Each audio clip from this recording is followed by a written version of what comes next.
Good morning, my green friends. Look at this plant. Do you know its leaves smell like raw mango or kacha aam? This is a geranium or cranesbill.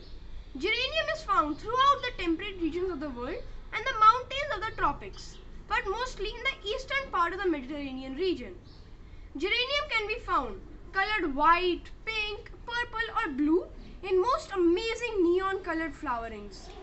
Sticky geranium is considered to be proto-carnivorous.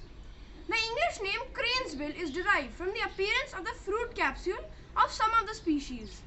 Some species of geranium have a distinctive mechanism for seed dispersal. This consists of a beak-like column which springs open when ripe and casts the seed some distance.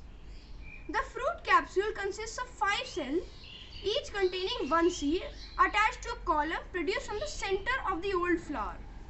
The common name cranesbill comes from the shape of the unsprung column, which in some species is long and looks like the beak of a crane. We place plants in pots with drainage holes to avoid root rot.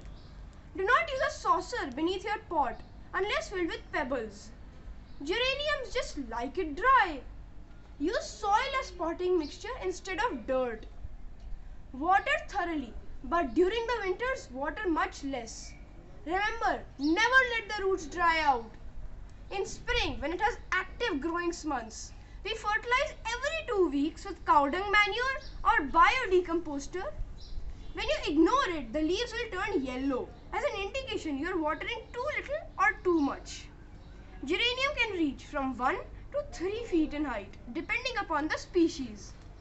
Flowers of geranium are a good source of essential oils that can be used for the removal of scars from the surface of the skin. Roots of geranium contain compounds that are effective in treatment of excessive bleeding, conjunctivitis, retinal disorders and hemorrhoids. The root also has antiseptic properties and prevents the growth of harmful microorganisms. So go ahead and grow this wonderful plant in your gardens. Please follow, like and share our posts using the icons below. Please do check out some great recipes at mencanmakehomes.com. Visit us at Early Progressions Faridabad to know lots more. Bye for now.